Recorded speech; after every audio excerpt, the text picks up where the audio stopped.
how great our guest is for this session. She proved her baking credentials and has risen to fame, becoming last year's Bake Off champion and winning over the great British public en route. She is queen of culinary delights. I don't think there's a shade of lipstick she hasn't tried yet. So please, welcome onto stage, Candice Brown.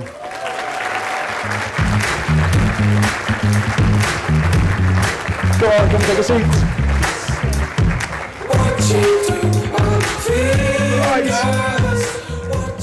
Hi. They were some good. Oh, we are. We're working. Can you hear? Right. Can everyone hear at the back? There were some good puns, weren't they? Proved, risen. Gotta be good for something. How are you? I'm really good, thank you. How are you? Very good, very good. So I'm going to start by talking. We talked about book signings happening afterwards, but this is the book, Comforts. It's out. Tell me, plugging it. Tell me the idea behind it. So, well, it's not a diet book, that's for sure. No, it is, it's all about comfort food. I wanted to create a book that was all of the food and things that I love and all of the food and things that my family and my friends love. And within that, there are recipes that my nan did, and I haven't changed those because they were absolutely perfect. There was no need for me to change her recipes because they were beautifully perfect.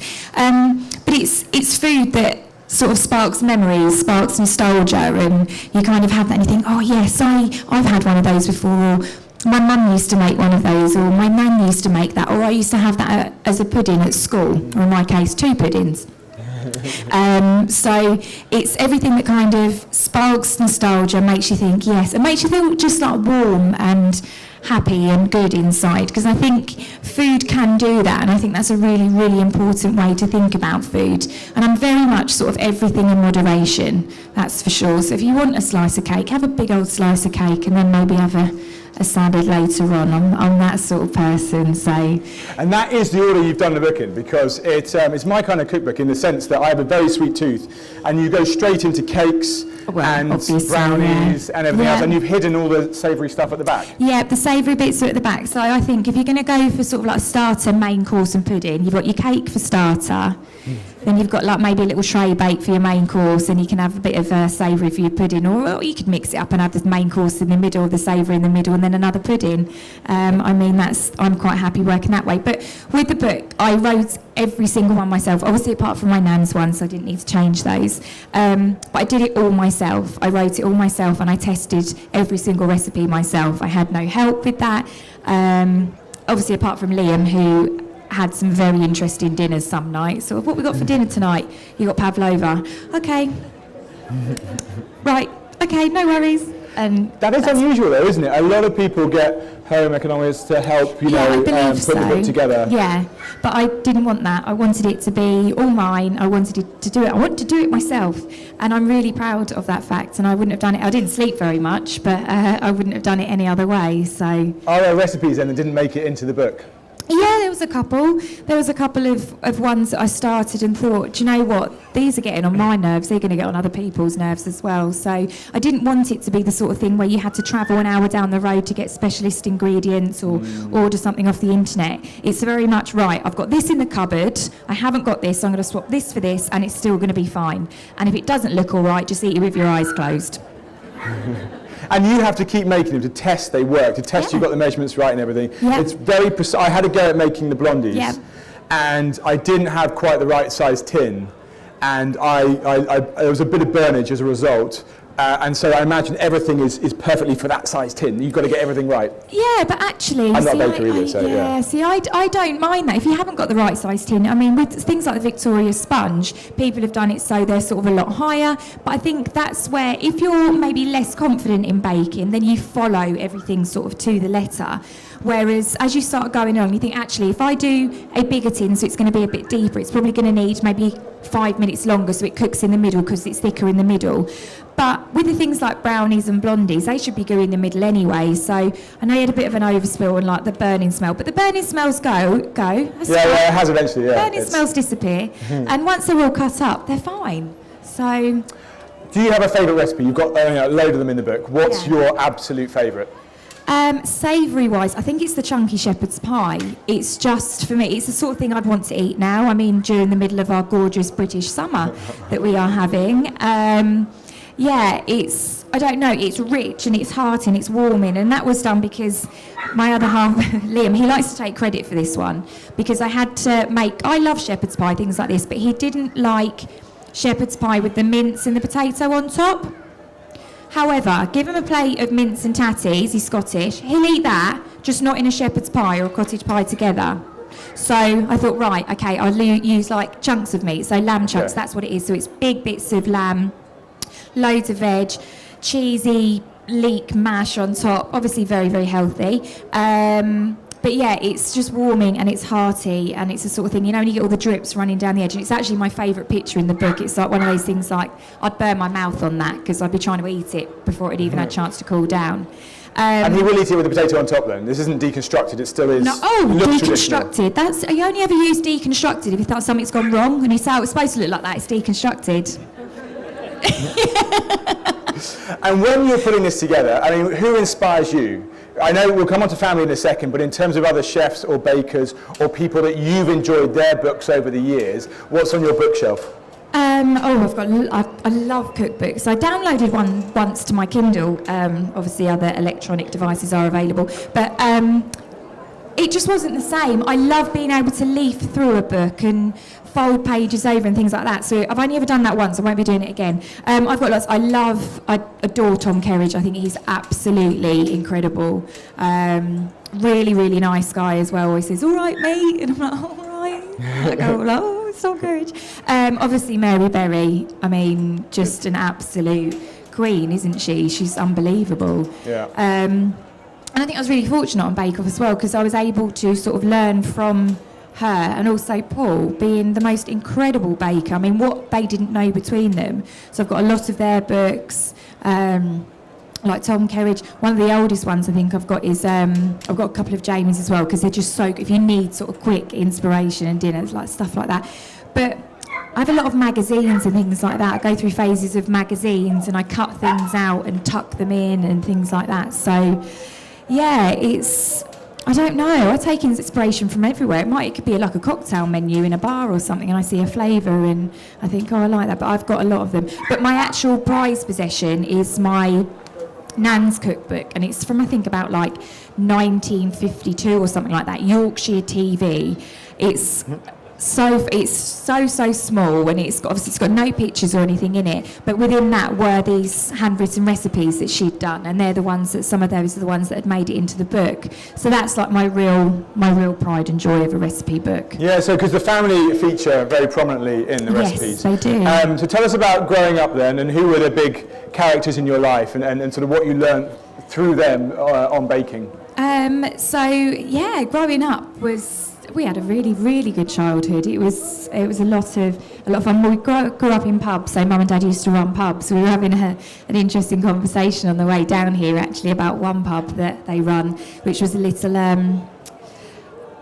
excitable, I think, is probably the best way of saying what this pub was. So we weren't there for very long. But we spent a lot of time with my nan and granddad. My nan, who the book is dedicated to, was the absolute apple of my eye. Wherever she was, I was by her side. And I like to think that I kind of took my baking sort of knowledge or maybe ability from her a little bit, and I always say if I could be half the lady she was, I'll be okay with that, or even a little bit actually, because she was amazing. But yeah, we moved around quite a lot. Me and my younger brother, and there was my older sister as well. But I'm from North London originally, so that's definitely sort of where my roots, and that's where obviously my posh accent comes from. So everyone always laughs when I say about how posh I am, and I don't really know why. Hackney royalty or something, yeah. And your parents were cooking in the pubs, they were making pies? Yeah, that was it? So mum used to do all the cooking, but they were like big, it was big food, it was not a sort of, not your gastro pubs and things like that. It was big homely foods and things like that, and we loved that, and we loved seeing that happen. And yeah, we got to meet lots of people. We went on the most amazing holidays. I mean, Mum and Dad took us away, so as children, me and my brother got to see so many different cultures and so many different countries and taste so many different flavours. Well, I did, my brother didn't, because he only ate beige food until he was about 25. So yeah, we were really lucky and kind of just able to witness and see so much variety, and that was both in the pubs and out of the pubs as well. It was incredible. But my friends and my family are everything, and now I have obviously my extended family with Liam's side, and that's where the Scottish side creeps in. So that's why there's obviously your macaroni pies and your tatty scones in there, although I called them totty scones for a very long while because I misheard his accent, so I thought they were totty scones, but I think that could be a whole different thing altogether. So yeah, that's kind of that, but everything I do is for them. I owe my friends, my family, everything. I owed Liam everything, and they are the biggest support, and I'm very, very lucky for that. So it was only completely natural that the book would go in the direction that I talk about them in the way that I do. They are my inspiration, and they always have been. And everything's got a story. I do love a chat, but everything's got a story. It's things whether I've gone to France and walked around for 2 hours driving Liam mad because I didn't know what I wanted to eat, and then decided that I wanted the cheese and ham waffle on the Champs-Elysees that I'd seen 2 hours ago. So we then had to walk right the way back to get this cheese and ham waffle that I wanted 2 hours ago, and trying to sort of recreate that at home. Or my dad wanting a cream cake but having cream in the middle and then wanting cream on top. But Dad, it's got cream in the middle. Yeah, but I want cream on top. So you want cream on cream? Yes, I want cream on cream on cream. So yeah, everything is about that, and everything's got a story, and I think that's nice. It's just like a little looking into my funny little life sometimes. And your nan, who you were baking with often in school holidays when you were younger, you chose some of her recipes, didn't you? Which ones did you choose and why? So within the book there is her boiled fruit cake, which was my granddad's absolute favourite. There was always that. I always remember there being that in a tin in their house. Then there are her Florentines. The book's dedicated to Flo. Her name was Margaret, but I always called her Flo, so that's who the book's dedicated. And then the butterscotch brownies, which are excellent. And then as well, with that we have there's a dedication to my nan Ivy, who we lost at the beginning of the year, ripe old age of 93, and her diet was literally 98% Maltesers. So when people say clean living and healthy eating leads to a longer life, Ive says differently. Maltesers and chocolate mousses, all right? So there is Ivy's Malteser ice cream in there, and that was for her. And it has to be Maltesers, and don't scrimp on the Maltesers either. Never scrimp on the Maltesers. So other chocolates aren't available. It is a case of Maltesers. In that case, it's Maltesers or maybe. Nothing, and you will not share either. So, yeah, they're my real dedications. Something we've spoken before this, and something that came across very strongly to me was, and I think you've said it already, in terms of proofing everything that goes in the book, is a very strong work ethic. You are someone that just seems to dedicate yourself to tasks and just get on with it and keep going. Where does that come from? My mum and dad. Well, back to my nan and granddad, my mum and dad. I mean, running a pub. I think people have this idea about a pub being sort of really good fun. I don't know if anybody has ever run pubs or been in pubs and think it's one of those things, it'd be really good fun. They used to work maybe 18, 20 hours a day, every day of the week. There was no sort of up at 11, open the pub, shuts at 5, opens again at 7, shuts at 11. It was right the way through. It was crazy. And they worked really hard. And yeah, I mean, I talk about my dad being my absolute hero. He is incredible, and he's gone back to building now. So he was a builder before my mum and my dad got pubs, and he's gone back to doing that now. And bless him, his legs are getting sort of more and more.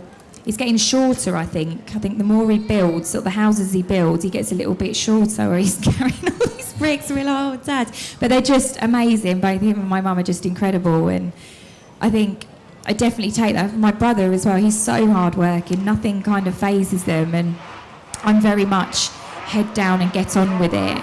I think that's the chainsaws. So if anyone wants to go and watch the chainsaw show, I think you could just follow the noise. I think Liam's a tree, so he's like, right, I'm off. See you later. He was like, I said, are you coming to watch? He was like, maybe. You want to go and look at the chainsaws? Yes. But I say, people laugh and say, I'm not naturally clever. So I have to work hard, and I had to work hard in school, and I had to work really hard at university. And I worked hard as a teacher. But when I've got sort of the bit between my teeth, it is head down and get on with it. And Bake Off, I felt so out of my depth. It was unbelievable. And every week I am going to get found out. This is, what am I doing here?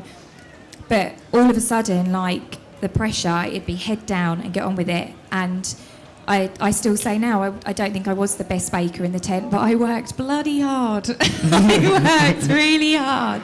You talk about getting found out there. I think often clever people who maybe aren't always confident with how clever they are, say they're not that clever and work very hard. But there's many forms of being clever, and clearly your focus is I am on. just, and when I want, and with the book, I knew that I did it in under 3 months as well. So there was not a lot of time, and there was sort of, I'll say mornings, I was emailing recipes off at 4 o'clock in the morning and getting like an email back at 8 o'clock saying, have you been to bed? And me going, I went for a couple of hours, but I made a fish pie at 2 o'clock this morning.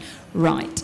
And that's, I wouldn't have done it any other way. And I think as a teacher, I was trying to sort of always instill in the kids and things like that. You don't have to be the best, but if you work hard, you can achieve. And I think that's really important. And I still sort of stand by that. And I think that's something I still kind of go, it does work sometimes.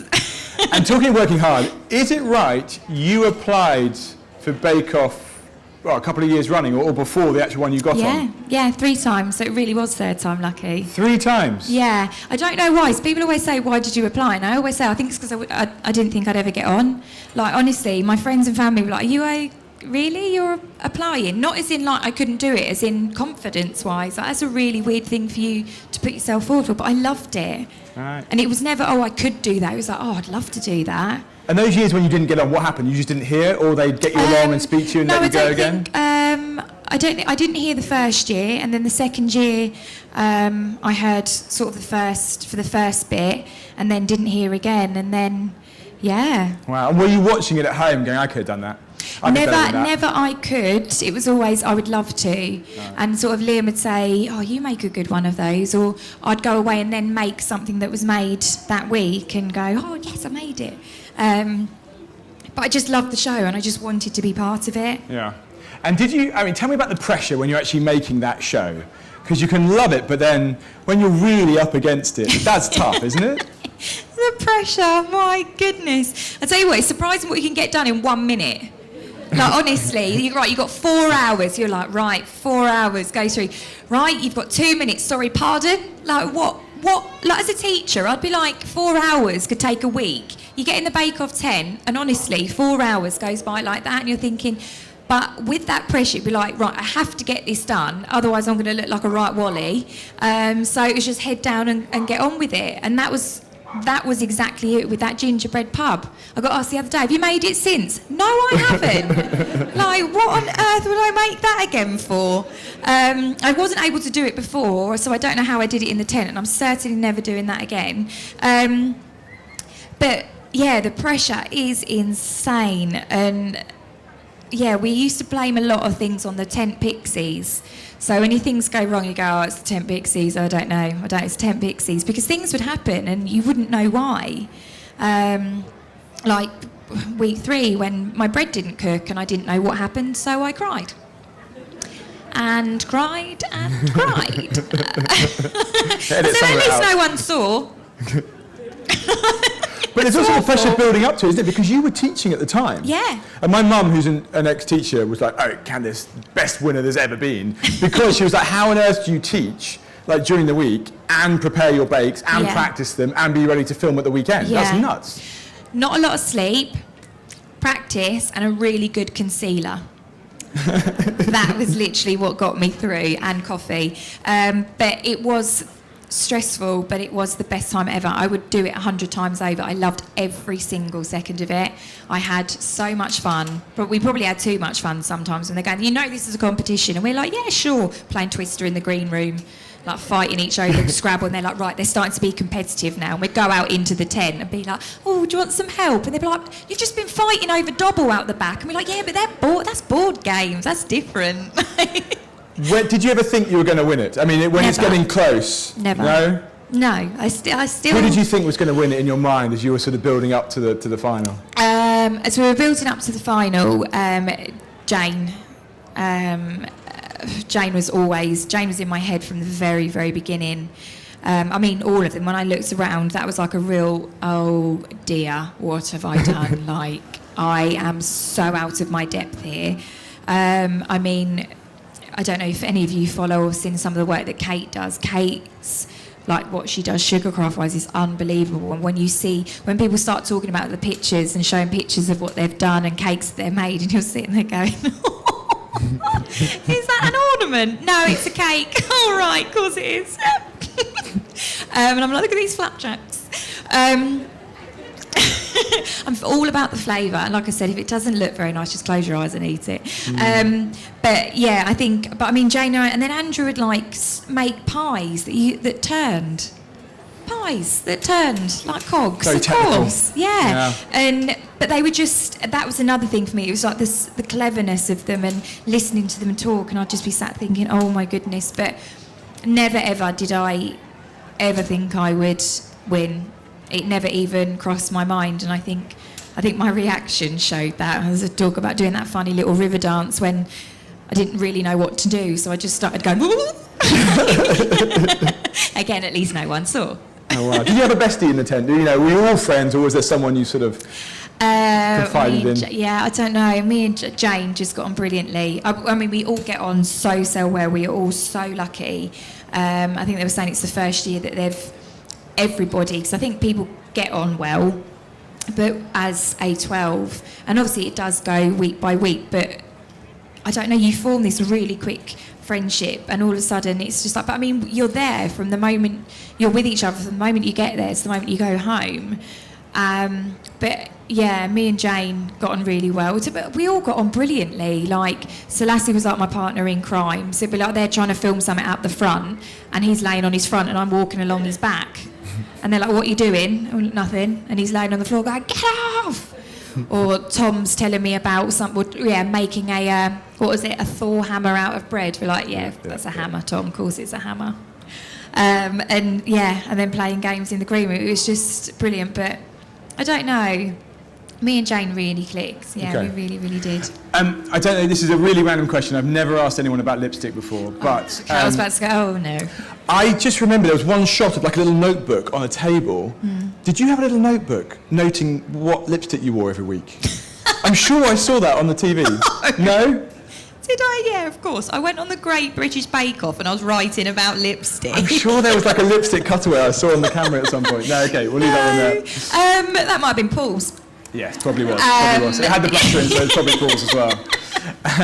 And what's life like afterwards then? I mean, there is pressure in the tents, but now you've hit this level of fame that you just probably didn't see coming. Yeah, it's just completely normal. I mean, I do this sort of thing every day. No, it's been the most weird, crazy, amazing it's only been 9 months since the final was shown. Yeah. Just over a year since it was filmed. But it's just been incredible. I've met the most amazing people. I have been to the most amazing events. I went to the Pride of Britain Award and met like actual real life heroes that really sort of made me feel very, very humble. And that was like a real, what am I doing here? These are amazing people. Who have you been most starstruck by? I imagine people come up to you and go, oh, Candice, we love you. And who is it that takes your breath away? Different people for different reasons. So we went to, because I love my sport as well, so anything to do with sport. I meant the girls out the back just before, and I sort of went, I watched you in the gold, and it was one of the best moments in the last 10 years, and blah, blah, blah. And they were like, oh, thanks. So these were Olympic gold medalists we had on before. The hockey girls, just incredible. But at BBC Sports Personality, I saw Sir Chris Hoy, and I think I've spoken about this a few times, and I said to Liam, I said to Liam, this is Sir Chris Hoy, he said, go and say hello. I said, no, I can't. But the other thing was, I just had a brace fitted, and I had a really bad cold as well. So I had this brace, I had a cold, so I was like an angry toddler. at this BBC Sports personality, like literally with all of these sporting heroes just going, look who it is, this is. But then I laughed and the lighting was blue and Liam started to laugh and I said, what are you laughing at? And my brace was glowing in the dark, in this blue light. And I'm going, I want to go and speak to Sir Chris Hood. He's like, well, don't laugh. Just don't laugh, whatever you do. And I sort of kept walking over to him and then going, no, I'll come back. And he was like, what are you doing? And I must have done that 3 or 4 times until he went, are you all right? And I went, oh, hello, I think you're amazing. Because I got caught doing that. No. In between. Yeah, and I just, someone like, but it's more the fact he's such a sporting hero. And I think someone for people and children to look up to. And I think as a role model, I think that's incredible. I've met 3 of the 5 Spice Girls, which was pretty good. Ticking them off. I am ticking them off. Okay. I do love the Spice Girls. I don't hide that at all. I met Paloma Faith the other day and I lost my cool complete, like, I was just rubbish. The pictures aren't even nice because I had a couple of glasses of wine, but also I was so in such disbelief. I was just sort of like, I don't know what to do. And just, and like, oh, you come away, I could have been so cool then.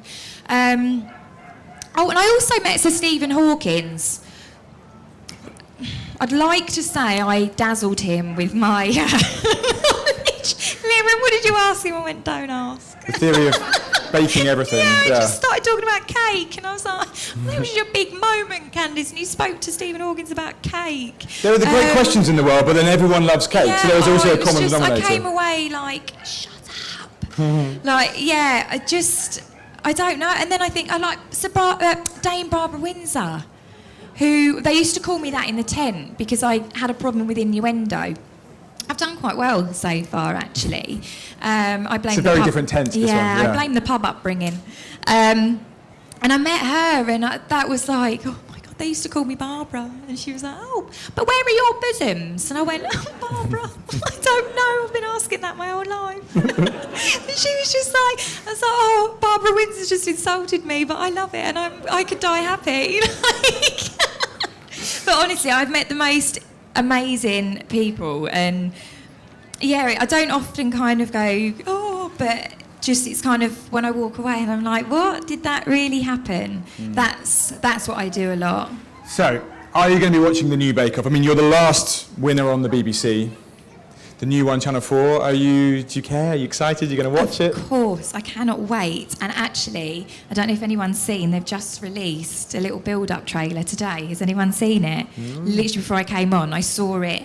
It had been sent through to me. So I'm very excited to see it, and it's going to start building. And do you know what? I can't wait. I think it is going to be hilarious. I think Noel and Sandy is a stroke of absolute genius, and they're going to be that real comedy and that real normality when it gets really, really pressurised in there. When you're having like a full-on meltdown because something's not cooking or your jam's overboiled, they're going to be the ones that come over and say the rudest thing they can possibly think of that kind of brings you back down to earth. Do you think it'll work then? I think it's going to be brilliant, and you've just got time to go to the toilet and get a cup of tea now in the ad break. So there you go, more cake, more tea. Yeah, exactly. So we've got a little bit of time for a few questions. Who would like to ask Candice something, anything? Lady there, hand shot straight up. We have a microphone that's coming across to you now. Thank you, Maria. Candice, I just wondered, what is your favourite ingredient? What's the go-to ingredient that you... Probably 2. So sweet would probably be lemon zest, because I think it changes the flavour of anything. So sponge, biscuits, things like that. But also, I find like if you mash it into, you can put it in sugar, you can mash it into sugar so it flavours the sugar, you can put it in tea, you can put it in savouries as well. But I love lemon zest. And the savoury is smoked paprika. I just love it. It goes in everything at the minute. I really love smoked paprika. Fantastic. Who else? So, gentleman just behind you, Maria. Thank you. Hello, Candice. Hi. Have you ever had any cooking disasters? Oh, every day. Every day. Then I say it's deconstructed, or it's supposed to look like that. No, I mean, one of the biggest was on national television, which was quite mortifying. I still don't know what happened, and that really, really annoys me, because I like to learn. If something doesn't go right, or it goes wrong, I like to try and, okay, what went wrong? I like to do it again. But that still bugs me, because I still don't know what happened. I did make a red velvet once, and that's a very sort of, was a very American sort of recipe. And I put it in the oven, and it was like a scene out of a horror film. It was like multiplying, and I was trying to put trays underneath to catch it. So I had like the cake that was supposed to be cooking, plus an extra one at the bottom that was the overflow, and then little ramekins at the bottom that had filled up. Honestly, it was just multiplying more and more. And when it came out, I was like, I mean, what do I do with that? But I'm very much, do you know what, if it doesn't work, chuck it away and start again and don't tell anyone. Or just say it was supposed to look like that, cut a hole out of the middle, stick a plant pot in it, fill it with fruit, bash it all up and say it's deconstructed, it's an eaten mess, Victoria sponge, that sort of thing. And if it tastes all right, then that's the main thing. So, yeah, I do have baking disasters, but I do try and learn from them, definitely. Is there more pressure now you wear the Bake Off crown? Are you sort of not allowed any more disasters? If it's Candice that's baked something, everyone expects it to be great. Oh, I'll tell them not to eat it if they don't like it. Like, blah. No, there is, so I'm making a wedding cake for one of my best friends this weekend. 6 hours it took me to marzipan and royal fondant, the 3 tiers. I was sweating. Liam was like, why do you agree to do this? Oh, I don't know, because I don't enjoy, I like the baking rather than decorating, which is one of my best friends. But I am a perfectionist when it comes to things like that, so I want it to be good, but I still get very, very stressed and very, very flappy. And if he comes in and I'm sat on the kitchen floor, he goes straight back out again. Anyone else? The back there, we've got, yeah. What was Stephen Hawking's favourite cake? Good question. Do you know, he didn't actually answer me. He just started talking about black holes. And then he did mention Galaxy. I'm not sure whether that was the chocolate or... Very good. But yeah, I just sort of was nodding along like, oh, you blew it. You blew your big moment here. So no, I don't know. But he was incredible. It was that was like a real, I'm in the presence of real greatness, and I feel very, very, very, very small right now. But yeah, that was amazing. Fantastic. Anyone else? Let's come on this side if we could. We got a microphone there. Thank you. What's the process like to actually get on the Bake Off? Do you have to do lots of cake auditions or? Yeah, it is very, very long. So you have your first thing is your application form, and that's obviously where you need to make the impression. So lots of photos, trying to get your personality across on paper, and saying what are your strengths, but also what your weaknesses are as well, because they don't want you to be perfect, because that wouldn't make great telly, I don't think. But and then you have to sort of go along, and they meet you, and you have to see sort of what you like on TV, and you have to bake, and they ask you things to bake. You have to take bakes along, and then you have to do a technical challenge as well. So you do have to know your stuff, but it's just about being you, really. It was good, and it was funny because I was in the same audition as Jane and Michael. And I picked Michael out. I rang Liam afterwards and I said there was a young lad in there, he would definitely get on. So when he was there, I was like, I knew you would get on.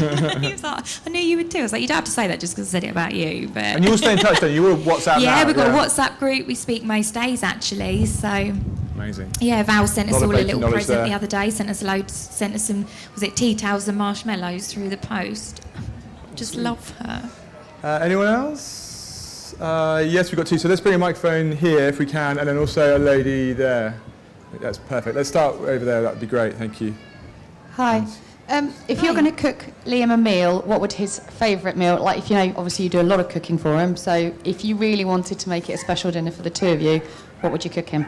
Ribeye steak. Always ribeye steak. And I think I'm just about there with the cooking of it. He ate it with his eyes closed the other day, so I'm taking that he enjoyed it rather than that I cannot bear to look at this. But yeah, ribeye steak, mushrooms, asparagus, something like that. He's very much, I was saying meat and two, but very, very much yeah, your steak and things like that. But to be honest, he eats most things I eat, because sometimes if I'm in the kitchen, he doesn't get a chance to get in, so he'll go hungry otherwise, whether it's pavlova or meringue, and it's a Tuesday night and he's eaten pavlova for the last 2 nights, but that's what he's eating. So, What don't you like? What don't you eat? I hate peas. I hate them. Peas? Peas. There is not a pea in my books. When I say you can swap in and out ingredients, do that, but don't swap peas in, because that's not okay.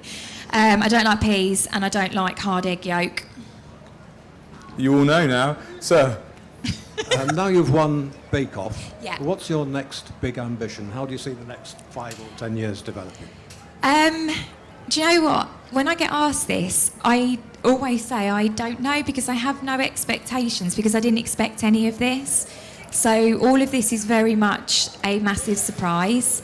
It's a huge blessing, and I feel very, very privileged. So I don't expect anything, because it was also unexpected. Obviously, I would love the book to do well.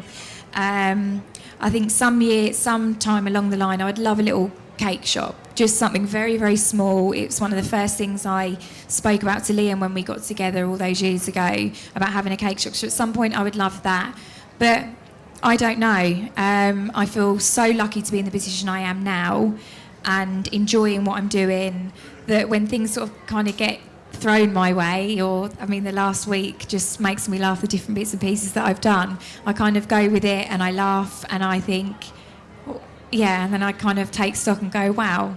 But I really don't know. I would love the book to do well. The feedback I'm getting is just incredible. I'm writing for the Sunday Times, which is amazing, and I know it's because I'm so posh, and it's a very posh paper, so they needed to raise the bar there a little bit.